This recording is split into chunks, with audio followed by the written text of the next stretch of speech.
my name is Bernardo Monzani, of course, and I'm the president of the Agency for Peacebuilding, as Director Plummer just mentioned. And I would like to use the time that I have now in this first introductory session to talk a little bit about who we are as the Agency for Peacebuilding, and also about the forum itself. I should probably say that we were expecting two more people on this panel who've been supporters of our event today. Assessore Mezzetti from the Emilia-Romagna region and Assessore Lombardo from the Bologna municipality. Assessore Lombardo will be with us later on, and unfortunately Assessore Mezzetti has a severe throat ache and had to forfeit his participation. So I will speak a little bit longer. So just another way to crack more jokes. Or not. But anyway, so about the Agency for Peacebuilding, I am one of the founding members. We are a small association based in Bologna that was created 3 years ago by a group of people, including myself again, who wanted to promote nonviolent conflict resolution and peace building from Italy and in Italy. I do want to stress this point because as some of you might have seen, if you have if you're working on these issues, it's not always easy to pursue this kind of a career on these topics in Italy, the same way that it might be in other countries, which is indeed actually a theme that I think we'll get back to during some of the sessions throughout the day today. And one of the reasons why we wanted to create this agency was to fill this gap, to create a point of reference for Italy, and allow also for this kind of event to bring people who work on this issue in Italy, from Italy, or simply interested in the Italian perspective. I should probably say at this point a quick word about peace building, as the term might be familiar to some of you, but not necessarily to all of you.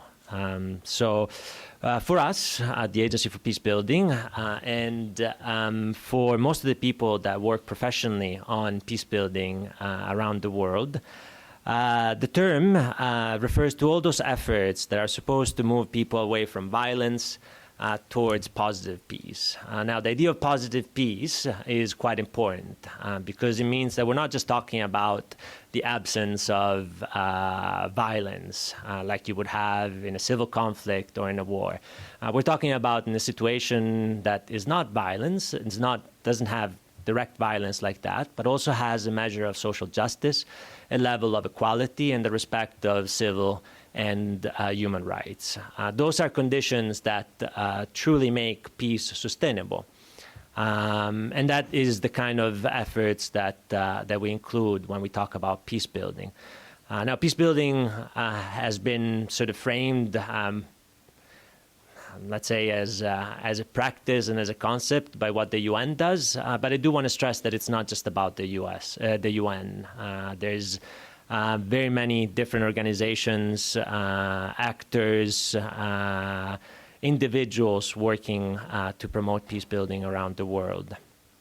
And indeed, the peace-building efforts take many forms. One of the easiest one to use as an example, there are very many organizations, usually civil society organizations like our own, who around the world try to take people from opposing sides, whether in a conflict like Yemen, say, which is an open conflict, or a situation like Nigeria, which is a different type of conflict.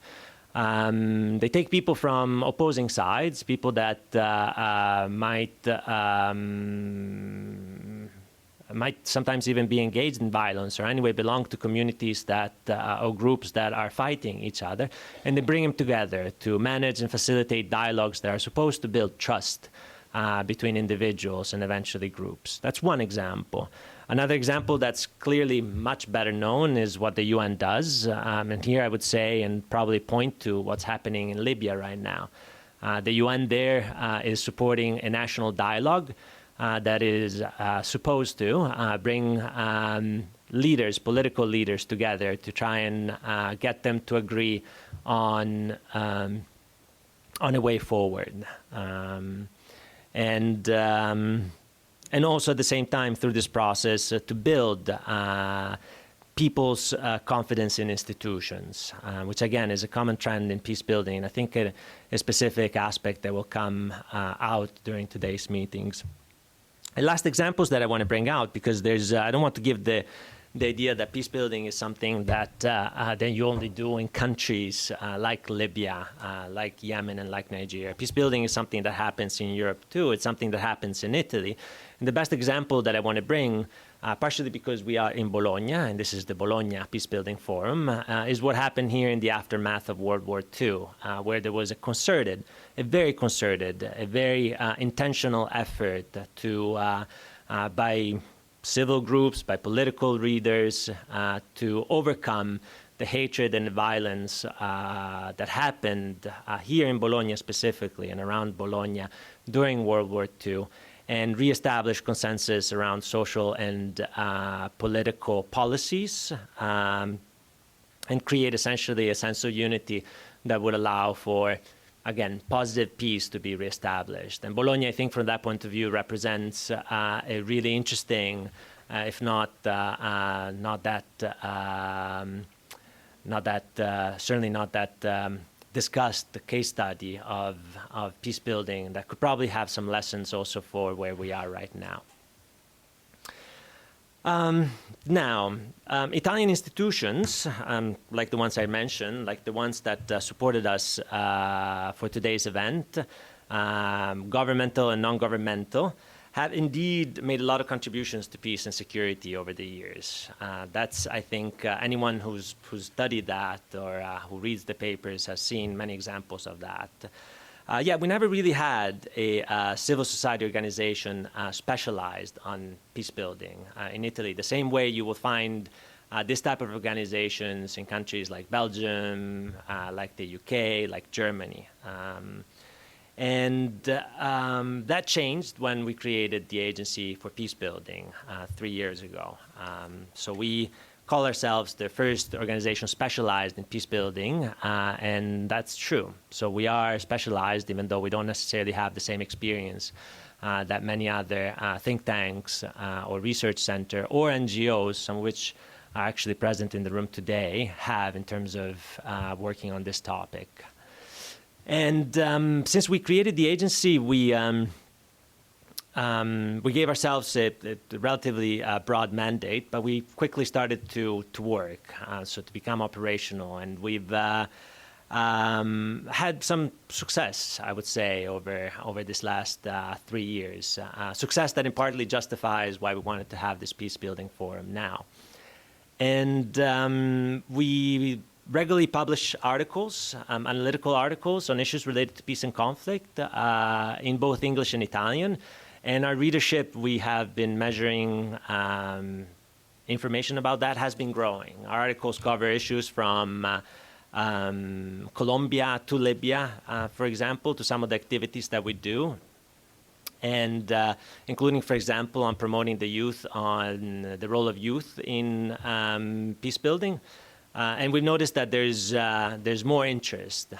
There's been a growing interest, and just measuring, as I think you do nowadays, for example, the Twitter followers that we have, that growth has been exponential.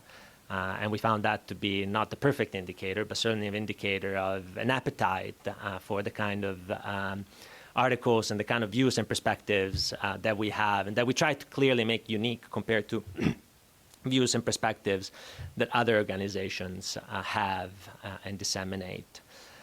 We have convened and participated to experts' workshops on issues related to peace building, including, for example, the role of civil society in Libya. We did that now a few years ago here, actually, as well. We participated to experts' workshops also in Europe. And I think that's also an indicator of the kind of expertise and visibility that we have acquired. Most of the work that we do right now is actually, however, based on partnerships that we have with more established NGOs. Organizations like Oxfam, I think, is probably one that is most recognizable. Others that include Search for Common Ground. Some of you might be familiar with that organization. As well as actually local Bologna-based NGOs like CEFA and GVC. Some of you might be familiar with those, especially if you follow local affairs. And we've been supporting them and trying essentially to help them to increase the impact of their peace-building initiatives through assessments and research, and using essentially our capacities and our very specialized skills to assist the work that they do in countries like Burkina Faso, like Tanzania, like Kenya, and so on and so forth. And that's been very successful, and that has kind of led us to this idea of having an event like this one, like the Peacebuilding Forum. And why did we want to have it right now, specifically? I'll give you two reasons, and I'd be curious to eventually talk to you during the breaks and lunch to see if they resonate with your experience. The first one is that we want to broaden the space to talk about peace building in Italy. In countries like Belgium, France, Germany, Switzerland, and the UK, there are regular events where people and organizations can come together to discuss peace building, peace and security issues. In Italy, we found that there isn't that kind of richness of events, at least not specific to peace building. And we really wanted to create a point of reference for people who are interested academically or professionally to come together and think about the state of the art, if you will, peace building. And not just on what happens in Italy, but also what happens in Europe and around the world. Most of our speakers today actually come and will talk about experiences that have nothing to do with Italy, but that are extremely pertinent and relevant and interesting. The second reason is actually, before we get to the second reason, we also wanted to, part of the first reason is that we wanted to ground such an event in a city like Bologna that has a long history of supporting peace and an important role to play, as the support that we've received demonstrates, and as the participation of Assessore Lombardo to the afternoon session will, I think, expand on. And secondly, we wanted to bring people together who don't normally have the opportunity to come together. People from academia, people from NGOs, people from institutions, researchers, also students. We also didn't find that it's often the case that conferences allow people to, from these different categories or groups, to come together and talk. And from that point of view, I really do want to emphasize that the way that we structured the conference today is really to give an opportunity for you to participate. So we're going to start actually at the end of this introductory session with a bit of an experiment. I'll say a little bit more about that in a second. But the sessions have, of course, presentations by speakers, but also have quite a bit of time devoted to question and answers.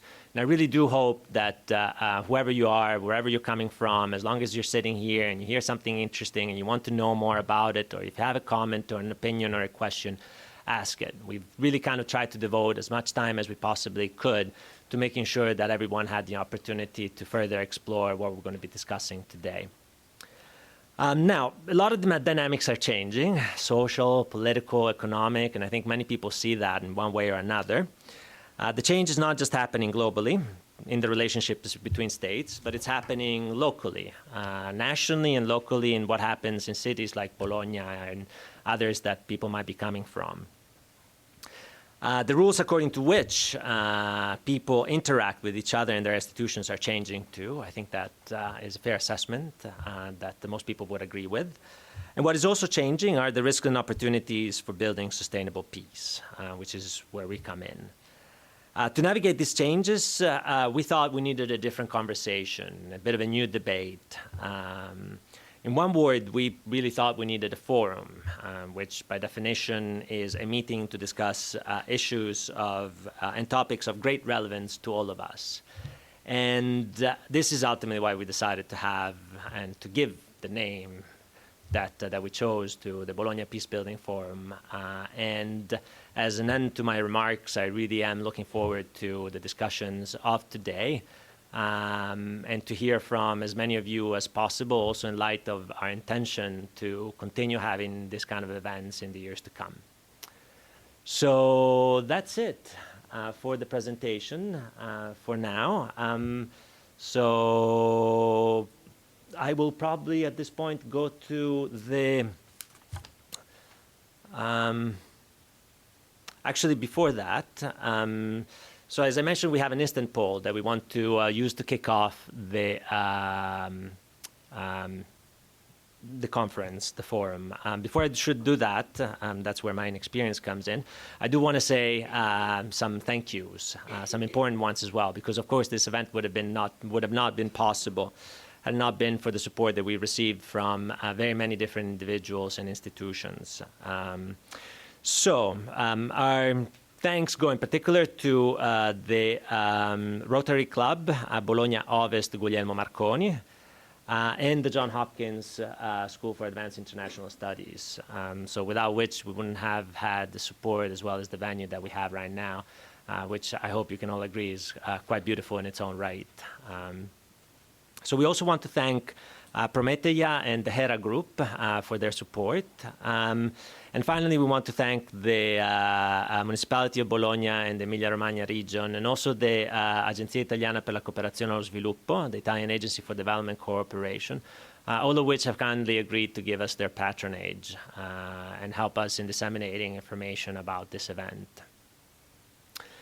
Their support was indeed crucial to make this event a reality. And in relation to the Rotary, the support from the Rotary Association, I do want to draw specific attention to the fact that they've been really staunch supporter of peace and peace building over the years. And they award more than 100 peace fellowships every year.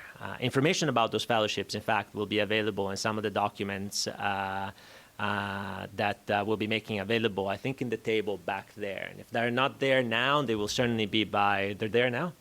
Okay, so they're already there now, and if you're interested to learn more about the Rotary scholarships and fellowships, feel free to pick up a flyer. And that's, I think, we'll have some other material related to that. But I want really to extend their gratitude to all these institutions for their support.